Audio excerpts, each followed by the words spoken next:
सभी, I hope आप लोग अच्छे होंगे और आप सभी की अभी दिवाली भी काफी अच्छी रही होगी। जैसा कि आप सभी को पता है कि सुचित्रा साइंस पॉइंट आप सभी के लिए क्लास 6, 7, 8 और 10 के भी कुछ टॉपिक्स की वीडियोस लेकर आया है और हमने यहाँ पे चैनल के ऊपर आपको साइंस की वीडियोस देखने को मिलेंगी, है ना। और अगर आप इस चैनल पे नए हैं तो प्लीज आप इस चैनल को सब्सक्राइब जरूर करिए। क्यों? क्योंकि आने वाले नोटिफिकेशन आपको तभी मिल पाएंगे। इससे पहले कि अगर आपने चैप्टर्स को समझने हैं बच्चों, फर्स्ट से लेके 7 चैप्टर तक हमारा पूरा कोर्स हो चुका है, तो आप प्लीज प्लेलिस्ट पे जाइए, वहां पे आपको एक एक चैप्टर और उस चैप्टर में भी उसके पार्ट वाइज वीडियोस देखने को मिलेंगे। ठीक है, इसी के साथ हम आज अपना नया चैप्टर नंबर 8 जिसका नाम है हमारा लाइट, शैडो एंड रिफ्लेक्शन, उसको हम स्टार्ट करने जा रहे हैं। ठीक है बच्चों, जैसे कि चैप्टर जो है बहुत इंटरेस्टिंग चैप्टर है, हमारा फिजिक्स का चैप्टर है। लाइट मीन्स आप जानते हैं प्रकाश, है ना, और शैडो मतलब अपन बोलते हैं छाया या परछाई। तो ये सब जो चीजें हैं वो किससे रिलेटेड है? लाइट से रिलेटेड है। तो इस चैप्टर के अंदर हम लाइट क्या होती है, शैडो क्या होता है, रिफ्लेक्शन क्या होता है, शैडो कैसे बनती है, लाइट कहाँ से आती है, कैसे हम किसी चीज को देख पाते हैं, वो सारी चीजें हम इस चैप्टर में देखेंगे। ओके बच्चों, तो प्लीज आप अपनी कॉपीज खोल लीजिए, अपना पेन पेंसिल लेके बैठिए, क्योंकि जो मैं लिखवाऊंगी वो आपको लिखना है। ओके, तो इसी के साथ हम अपना आज का चैप्टर स्टार्ट करते हैं लाइट के साथ। देखिए, लाइट क्या होता है, what is light? Light is a form of energy that travels in a straight line. Light एक प्रकार की ऊर्जा है जो कि एक सीधी लाइन में, एक सीधी रेखा के अंदर क्या करती है? ट्रैवल करती है। आपने देखा है कभी, आपका अगर इस चीज को देखना है, ठीक है, तो कभी कभी आपको सुबह जल्दी उठना पड़ेगा, है ना। वैसे तो बच्चों से सुबह जल्दी नहीं उठना चाहता है, लेकिन उठना पड़ेगा आपको अगर ये देखना है तो, है ना। यानी सनराइज होने से पहले आपको उठना पड़ेगा। और जब आप देखते हैं सनराइज होने लगता है तो उससे पहले, जैसे फॉर एग्जाम्पल ये कोई पहाड़ है, ठीक है, उससे पहले जो है आपको ये सूर्य से पहले आपको एक तरह से रेस बिल्कुल नजर आएगी। ठीक है, एक तरह से आपको सनरेज आपको बिल्कुल नजर आएगी। क्यों? क्योंकि ये जो है ना, सनरेज जो है बिल्कुल क्या होती है, बिल्कुल सीधी रेखा के अंदर ट्रेवल करती है। आपको नजर आ रही बात, है ना। ऐसे ही आप टॉर्च को भी लेके देख सकते हैं। टॉर्च जब आप ऑन करेंगे, है ना, तो उससे क्या निकलेगा, बिल्कुल, है ना, स्ट्रेट लाइन के अंदर लाइट रेज आपको ट्रेवल करती हुई नजर आएगी। तो ये क्या है, लाइट की एक प्रॉपर्टी है कि जो लाइट है, प्रकाश जो है, वो हमेशा स्ट्रेट लाइन में ट्रेवल करता है। ठीक है बच्चों, अब देखिए, any object that gives out light is said to be a source of light. यानी कोई भी ऑब्जेक्ट जो कि लाइट देता है, यानी वो ऑब्जेक्ट जो कि प्रकाश देता है, उसे अपन क्या बोलते हैं? सोर्स ऑफ लाइट, यानी प्रकाश के साधन। ओके, अभी सोर्सेस ऑफ लाइट कितने टाइप्स के होते हैं? 2 टाइप्स के होते हैं बच्चों। ये आपकी बुक में नहीं है, लेकिन मैं थोड़ा सा आपको एक्सप्लेन करने के लिए बता रही हूँ। सोर्सेस ऑफ लाइट जो है वो 2 टाइप्स के होते हैं। फर्स्ट है हमारा नेचुरल एंड सेकेंड है हमारा man made. Okay, natural means प्राकृतिक, जो कि हमें प्रकृति से मिला है, जैसे कि सन। आप देखते हैं सन जो है पूरे अर्थ को जो है प्रकाश देता है ना। बिना सन के जब बारिश का मौसम होता है, जब सन जो है वो बादलों के पीछे छुप जाता है, तो कितना अंधेरा अंधेरा सा लगता है ना। लेकिन अभी देखिए, सन जो है जब वो चारों तरफ आकाश एकदम साफ रहता है, तब कितना अच्छे से हमें प्रकाश देता है। हमें दिन के समय में बिल्कुल लाइट, कोई ट्यूबलाइट बल्ब जलाने की हमें बिल्कुल नीड नहीं होती है ना। ऐसे ग्लो बॉम्ब, एक मेरे सामने देखिए जुगनू, है ना, वो भी रात के समय में क्या देते हैं? लाइट देते हैं। तो वो प्राकृतिक है, उन्हें किसी मनुष्य ने नहीं बनाया। सन को हमने नहीं बनाया है, ग्लो बॉम्ब्स को हमने नहीं बनाया। तो ये कैसे फोर्सेस हो गए? नेचुरल। ठीक है, वहीं पे दूसरे हमारे मेन मेड मीन्स जो मनुष्य के द्वारा बनाए गए हैं, जैसे कि टॉर्च। टॉर्च किसने बनाई है? मनुष्य के द्वारा, लेकिन उसका काम क्या है? लाइट देना, है ना। टॉर्च हम कब यूज में लेते हैं? अंधेरे में, जब हम अंधेरे रूम में होते हैं और अगर हमें जो है एकदम कुछ नजर नहीं आ रहा है, तो कुछ देखने के लिए हमें क्या यूज में लेना होता है? हमें टॉर्च लेना होता है। तो हम टॉर्च का स्विच ऑन करते हैं और ऑन करने के बाद में हमें प्रकाश नजर आता है। आजकल तो टॉर्च जो है मोबाइल्स में आ गई, तो उसको हम यूज में ले लेते हैं, लेकिन हमारा यूज एक ही है, हमें चीज को विजिबल करने के लिए। ठीक है, एक और हमारा इलेक्ट्रिक बल्ब, हमारे जब जैसे देखते हैं शाम होते होते जो है हम रूम के अंदर क्या ऑन कर लेते हैं? बल्ब ऑन कर लेते हैं, ट्यूबलाइट ऑन कर लेते हैं, ठीक है। तो ये सारी चीजें जो है वो फोर्सेस ऑफ लाइट है, परंतु मैन मेड है, मनुष्य के द्वारा बनाई हुई, ठीक है। आई होप आपको ये चीज समझ में आ रही होगी। इसी के साथ में कुछ ऑब्जेक्ट्स और है हमारे, जैसे कि होते हैं ल्यूमिनस ऑब्जेक्ट। अब ल्यूमिनस ऑब्जेक्ट क्या होते हैं, है ना, वो देखेंगे अपन।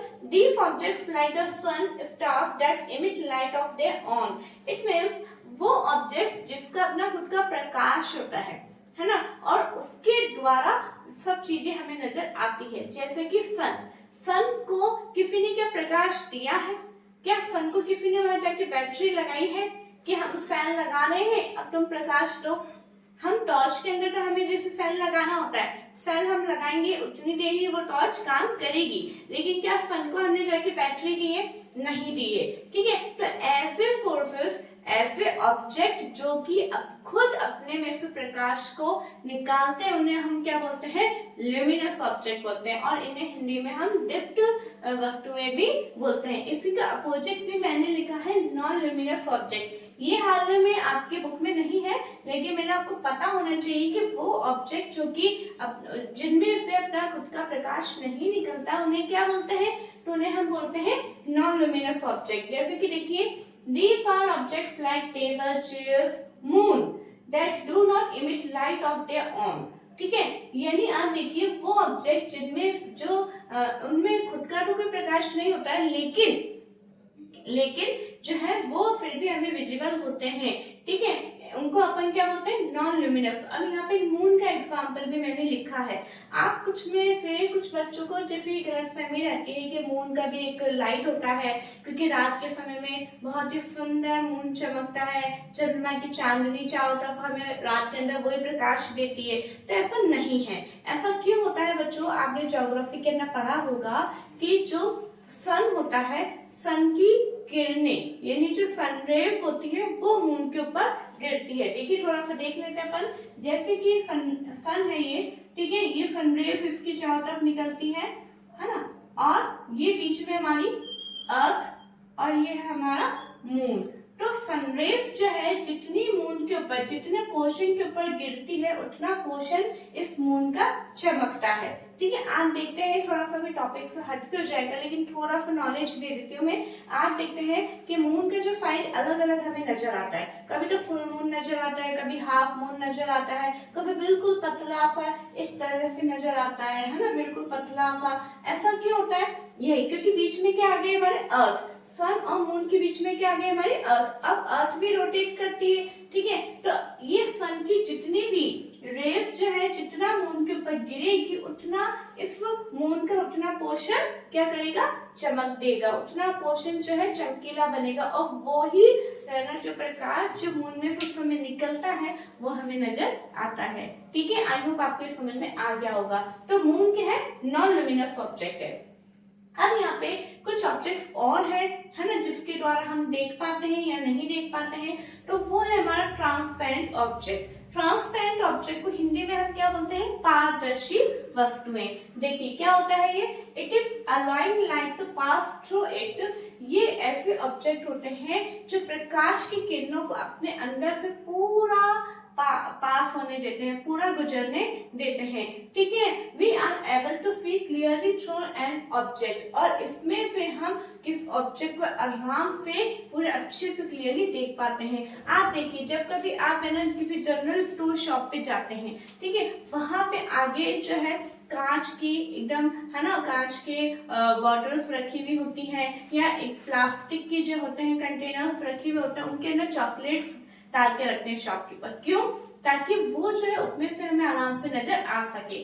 अभी जैसे कि ये है, अगर इसके पीछे कुछ चॉकलेट मैंने रखी तो क्या आपको नजर आ रही है, नहीं नजर आ रही। क्यों, क्योंकि ट्रांसपेरेंट नहीं है। तो ट्रांसपेरेंट ऑब्जेक्ट वो होते हैं जिसमें से जो लाइट रे है, यानी जो प्रकाश की किरणें हैं, वो पूरा उसके अंदर से पास हो जाता है, और उसके अंदर रखा हुआ कुछ भी ऑब्जेक्ट जो है वो हमें नजर आता है, ठीक है। आ रही चीज समझ में। जैसे कि एग्जाम्पल भी मैंने लिखे हैं, देखिए बच्चों, आपकी बुक में ओनली डेफिनेशन है, एग्जाम्पल नहीं है। देखिए मैंने एग्जाम्पल भी लिखी क्योंकि आपको हमेशा मेरा पैटर्न पता होगा कि जब भी हम डेफिनेशन लिखते हैं तो उसके साथ में एटलीस्ट हम 2 एग्जाम्पल तो जरूर से लिखते हैं। जैसे एग्जाम्पल इसमें क्लीन वाटर, एकदम साफ पानी। देखिए जब आप एकदम क्लीन वाटर में आप देखते हो तो आपको उसमें अपना चेहरा भी नजर आता है ना। ठीक है, आप उसके हाथ यूं डालते हो तो आपका हाथ भी उसके नजर आता है। ऐसा क्यों?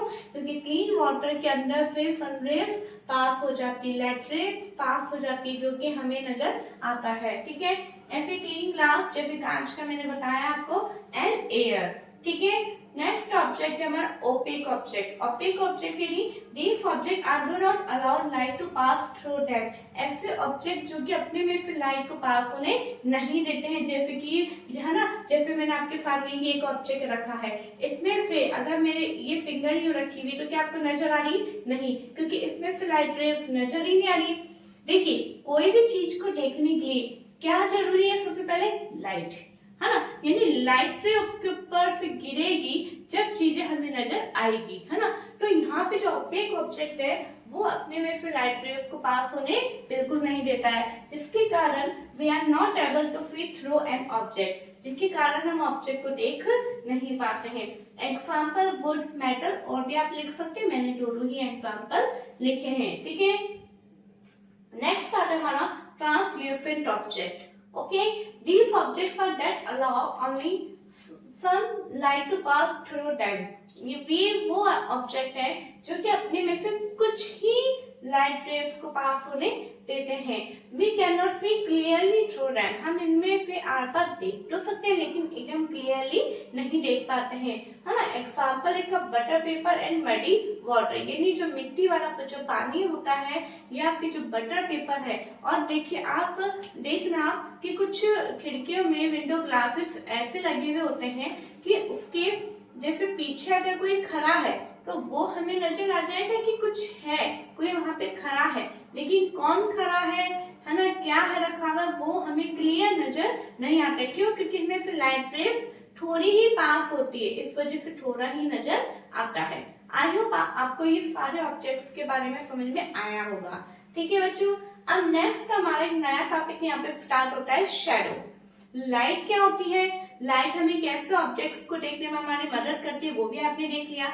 अब लाइट के द्वारा शैडो का निर्माण कैसे होता है वो अपन देखते हैं। तो सबसे पहले मैंने यहाँ पे शैडो की डेफिनेशन लिखी है। आपसे पूछा जा सकता है what is a shadow, shadow क्या है, छाया क्या है, परछाई क्या है, तो आप क्या जवाब दोगे?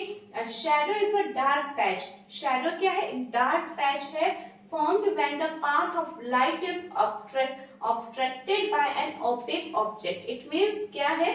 जैसे कि देखिए ये सोर्स ऑफ लाइट है ना, ठीक है।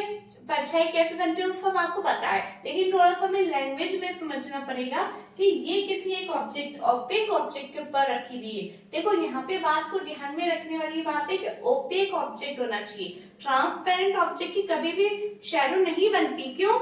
क्योंकि ट्रांसपेरेंट ऑब्जेक्ट में फिर तो लाइट रेज जो है वो आर पार हो जाएगी, तो शैडो किसकी बनेगी? शैडो हमेशा उसकी बनती है जिस ऑब्जेक्ट में से लाइट रेज आर पार नहीं होगी। ये बात आपको ध्यान में रखनी है। ठीक है बच्चों, तो ओपेक ऑब्जेक्ट जब हम रखते हैं किसी भी लाइट रेज के बीच में, अभी जैसे फॉर एग्जांपल ये कोई भी लाइट रेज आ रही है यहाँ से, और अगर कोई भी ऑब्जेक्ट को रखा है बीच में तो इसकी शैडो कहाँ बनेगी?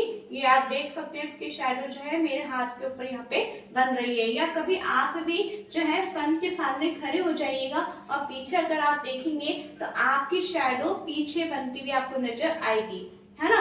ठीक है, तो यहाँ पे क्या होता है कि शैडो क्या होता है? डार्क पैच है, आप देखते हैं ब्लैक कलर का होता है। ठीक है, आई होप आपको शैडो क्या होता है वो समझ में आया होगा। अब यहाँ पे मैंने एक हेडिंग लिखी है, रिक्वायरमेंट फॉर अ शैडो।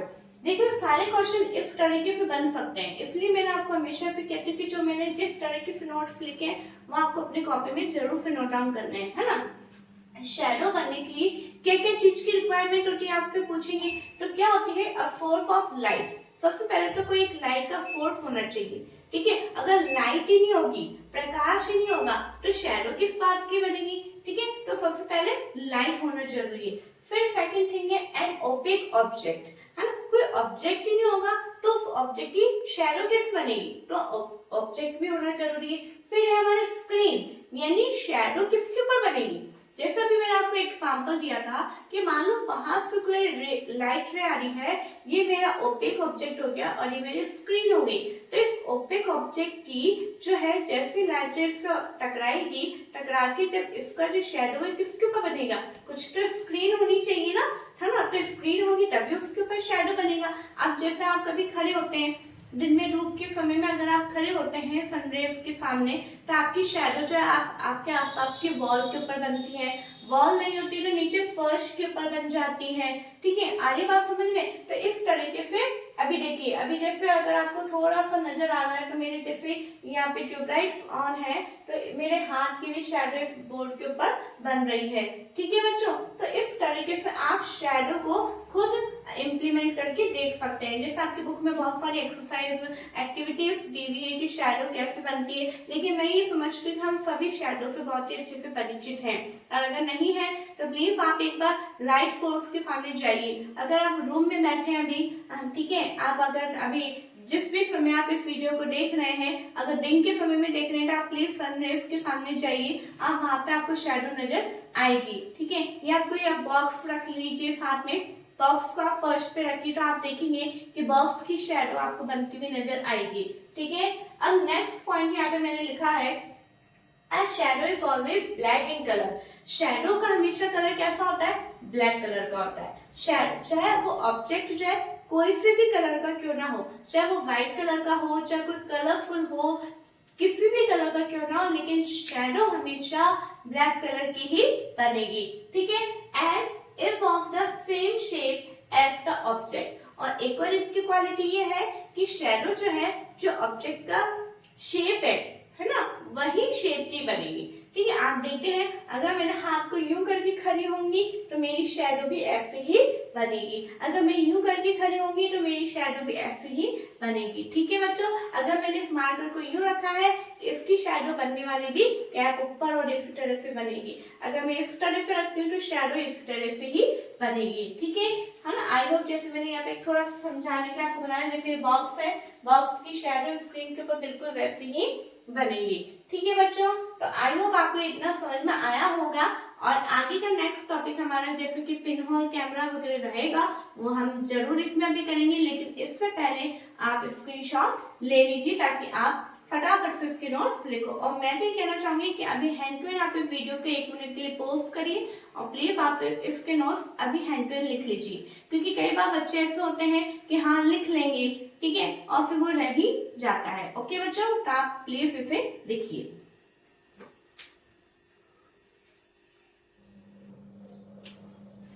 ठीक है बच्चों, अब हमारा नेक्स्ट टॉपिक है a pinhole camera. Okay, camera तो आप हमने देखा है, लेकिन उससे पहले जो है हमारा एक पिन होल कैमरा जो है आपके टॉपिक में भी दिया हुआ है बुक में, और ये इसके बारे में हम देखेंगे। इसको अपन ने कैसे बनाया था, देखिए इसमें क्या होता है, 2 बॉक्स लेने होते हैं, एक थोड़ा बड़ा होता है और एक बॉक्स उससे थोड़ा छोटा होता है। ठीक है, तो एक बॉक्स के ऊपर तो सेंटर में हम क्या करते हैं, एक बिल्कुल पिन होल कैमरा, यानी बिल्कुल पिन के बराबर का इसके अंदर छेद करना होता है। ठीक है, और जो दूसरा बॉक्स होता है जो कि इससे थोड़ा छोटा होता है, जो कि उसके अंदर फिक्स हो जाता है ना, जैसे कि ये बॉक्स है, दूसरा बॉक्स इस तरह से फिक्स हो जाता है, इतना अपने को अंतर रखना है बस, है ना। तो यहाँ पे हम क्या करते हैं, इसको बिल्कुल सेंटर में हम एक है ना यहाँ पे कटिंग करके बटर पेपर या ट्रेसिंग पेपर लगा देते हैं। ओके, तो इस तरीके से अपना एक पिन होल कैमरा रेडी होता है।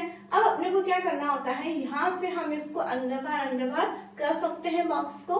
यहाँ पे क्या करना है, जैसे कि हमने सन की लाइट में जब सन रेज होती है उस समय जैसे हमने ट्री के सामने इसको रखा, तो हम क्या देखते हैं कि ट्री के सामने जब हमने इसको रखा और यहाँ पे इमेज बनती है, तो वो कैसे बनती है, इस तरह से बनती है। सबसे पहले आपको दिखाई दे रहा है ट्री का साइज इतना बड़ा है, लेकिन इमेज का साइज एकदम छोटा हो जाता है। तो सबसे पहले इमेज कैसे बनती है, यहाँ पे स्मॉल, और कैसे दिख रही है आपको, इन्वर्टेड। इन्वर्टेड का मतलब होता है उल्टा, यानी आपको देखना है स्टैंड या नीचे होता है, लेकिन स्टैंड यहाँ पे इमेज में ऊपर है, और ये जो ग्रीन पार्ट है वो यहाँ ऊपर है तो यहाँ नीचे है। ठीक है, इस तरीके से आपको ये बात याद रखनी है कि जो पिन होल कैमरा होती है उससे जो इमेज बनती है वो इन्वर्टेड होती है और स्मॉल होती है। इन्वर्टेड क्यों हुई, आप देखिए जैसे सूर्य की किरणें हैं, सनरेज जो है वो इसके ऊपर से जा रही है, तो इसकी यहाँ से जाएगी, तो ठीक है यहाँ से ऊपर जाएगी, तो ऑब्वियस सी बात है क्या होगा, ये इसका जो इमेज बनेगी वो कैसे बनेगी, उल्टी बनेगी, क्योंकि यहाँ ऊपर से इमेज नीचे की तरफ जा रही है। ठीक है, और यहाँ नीचे से इमेज ऊपर की तरफ जा रही है, इस तरीके से ये इन्वर्टेड बनती है। ठीक है बच्चों, अब यहाँ पे अपन देखते हैं एक कंडीशन है कि हमारे नेचर के अंदर भी एक पिन होल कैमरा काम करता है, जो कि हमने नहीं बनाया लेकिन वो नेचुरल है। कैसे, तो नेचुरल पिन होल कैमरा, इसको मैंने हेडिंग दी है, आप भी इसी तरीके से लिखिएगा। In nature the small circular patches of the sunlight under trees covered with large number of leaves are example of pinhole images of the sun। देखिए कभी आप बहुत घने पेड़ के नीचे खड़े हैं, ठीक है, सनी डे के अंदर जब सूर्य की धूप है, ठीक है, उस समय में अगर आप बहुत घने पेड़ के नीचे खड़े हैं तो आपको क्या नजर आता है, छोटे छोटे आपको फर्स्ट के ऊपर बहुत सारे है ना गोल गोल धब्बे यानी पैचेस नजर आते हैं। वो क्या है, वो है हमारी, जैसे देखिए ये सन है, ठीक है, सन की रेस आ रही है, ओके, और यहाँ नीचे जो है बहुत सारी क्या है, बहुत सारी लीव्स है, बहुत सारे घने पेड़ हैं। ठीक है, तो इन लीव्स के बीच में जो ये गैप आपको नजर आ रहा है, ठीक है, इन गैप में से ही जो सनरेज है वो निकल के नीचे आ रहे हैं, और यहाँ नीचे हमारे को ये सूर्य के एक तरह से इमेजेस हमें नजर आते हैं। आ रही चीज समझ में आपको, तो ये प्राकृतिक पिन होल कैमरे के समान काम करता है। ठीक है, the irregular gaps between the leaves act as pin hole. ये जो इररेगुलर गैप है, एक जैसा गैप नहीं है, ठीक है, ये जो इररेगुलर गैप है वो हमारे पिन होल कैमरा की तरह काम करता है। ठीक है, आई होप आपको टॉपिक समझ में आया होगा। नेक्स्ट हमारा टॉपिक है रिफ्लेक्शन ऑफ लाइट। रिफ्लेक्शन को हम हिंदी में क्या बोलते हैं, परावर्तन। क्या बोलते हैं, परावर्तन। अब आपको ये पता होना चाहिए कि हमें जो कोई भी चीजें वो हमें नजर कैसे आती है, तो वो लाइट के रिफ्लेक्शन के कारण, क्योंकि अगर लाइट जो है रिफ्लेक्ट नहीं होगी तो हमें कोई भी चीज नजर नहीं आएगी। लेकिन सबसे पहले हम रिफ्लेक्शन क्या होता है उसको अपन देख लेते हैं। The phenomenon of bouncing back of light rays from the surface of an object. It means कोई भी ऑब्जेक्ट के ऊपर, जैसे मानो फॉर एग्जांपल ये ऑब्जेक्ट है, इसके ऊपर कोई लाइट रेज गिरी, है ना, अब गिरने के बाद में जो है ये बैक आएगी, ये बाउंस होके बैक आएगी। जैसे कि मान लो कोई बॉल के ऊपर आप कभी बॉल से खेलते हो, बॉल जो है उस दीवार से जाके टकराती है, तो टकरा के क्या वहीं गिर जाती है या आर पार हो जाती है, नहीं, बॉल जो है उस दीवार से टकराती है और वापस आपके पास आती है, भले उसकी डायरेक्शन चेंज रहती है। तो यहाँ पे भी ऐसा ही कुछ होता है, जैसे कि ये जो मैंने लाइन बनाई और ये जो डैश डैश इसके ऊपर बनाया, ये पॉलिश्ड सरफेस है। जैसे यहाँ पे अगर हम मिरर की बात करें, दर्पण की बात करें, जिसके अंदर आप अपना चेहरा देखते हैं, तो कैसे देख पाते हैं? आप मुझे एक चीज बताइए कि जो सिंपल ग्लास होते हैं, जो कांच के कंटेनर होते हैं, कांच के कंटेनर में तो आपको आपकी वेव्स नहीं दिखाई देती, क्यों? क्योंकि उस पे तो अपन ने देखा था वो ट्रांसपेरेंट है, उसमें तो लाइट रे आएगी, टकराएगी और आर पार निकल जाएगी, इसलिए हमारे को वो उसमें इमेज बनी नहीं है। तो इमेज बनी नहीं तो हमें अपना जो है अब हम अपने आप को उसमें देख ही नहीं पाएंगे। लेकिन कोई भी ओपेक ऑब्जेक्ट होता है, ये जो मिरर होता है, आप देखिए कभी आपने अगर कभी आपके घर में कोई मिरर टूट गया हो तो उसके पीछे की जो लेयर होती है उस पर क्या होती है, पॉलिश करी होती है, कोई दूसरे मेटल की जो है लेयर लगा दी जाती है। क्यों? ताकि जब कोई भी लाइट रेस से टकरा के वो सीधी ना निकल जाए, ठीक है, तो इससे टकरा के जो है बाउंस हो जाती है, ठीक है, वापस पीछे लौट जाती है। लेकिन आप देख रहे हैं जिस डायरेक्शन में वो आई उसी डायरेक्शन में नहीं गई है, डायरेक्शन में तो यूं आई है, यूं ही जानी चाहिए। लेकिन लाइट रेस का क्या है सिद्धांत कि जब भी लाइट रेस आएंगी और किसी पॉलिश्ड सरफेस से टकरा के वो बाउंसिंग बैक हो जाएगी, है ना, बाउंस होकर निकल जाएगी, लेकिन अब वो मतलब दूसरी डायरेक्शन में निकल जाएगी, जिस कारण जो है वो चीजें हमें नजर आती है। ठीक है, आगे की समझ में। अब इसमें जो इमेज बनती है वो क्या होता है, image if of the same colour as the object, है ना। अभी जैसे कि मान लो मैंने ब्राउन कलर का सूट पहना है, तो अगर मैं मिरर के सामने खड़ी होंगी तो मेरी इमेज जो बनेगी वो कौन से कलर की बनेगी, ब्राउन कलर की बनेगी, ठीक है ना। And it gives all details of the object, है ना, और ये उस ऑब्जेक्ट की सारी डिटेल्स देगी। आज देखते हैं आप उसको जानने के लिए तैयार होते हैं, तैयार होते समय उसको जानने से पहले आप मिरर में अपना फेस जरूर देखते हैं, अपने आप को देखते हैं। क्यों देखते हैं, ताकि कोई कुछ स्पॉट ना लगा हो, क्या मेरा फेस सही तो लग रहा है या नहीं लग रहा, मतलब वो पूरी आपको डिटेल देता है। कौन देता है, मिरर। क्यों देता है, रिफ्लेक्शन ऑफ लाइट के कारण, ठीक है बच्चों। तो ये जो मिरर्स के अंदर जो इमेजेस बनती है उसके भी मैंने यहाँ पे प्रॉपर्टी लिखी है कि उसका कलर सेम रहता है और उसकी डिटेल सारी देता है और उसका साइज भी सेम रहता है, लेकिन वो लेटरल इन्वर्जन होता है। जैसे कि अगर आप राइट हैंड उठाएंगे तो जो मिरर में इमेज बनेगी वो लेफ्ट हैंड की दिखेगी, है ना। ये आपको बहुत अच्छे से अनुभव इस चीज का, मुझे ज्यादा बताने की जरूरत नहीं है, लेकिन फिर भी मैं आपको बता रही हूँ। ओके, तो इसी के साथ बच्चों हमारा आज के चैप्टर यहाँ पे कंप्लीट होना है। बहुत छोटा सा चैप्टर है, ठीक है, और इंटरेस्टिंग भी है चैप्टर। इस चैप्टर में बहुत सारी ऐसी चीजें जो आप इसको खुद करके देख सकते हो, है ना, ठीक है। तो अगर आपको ये चैप्टर अच्छे से समझ में आ गया है तो प्लीज इस वीडियो का ज्यादा से ज्यादा शेयर करें, लाइक करें, सब्सक्राइब करें। Thank you.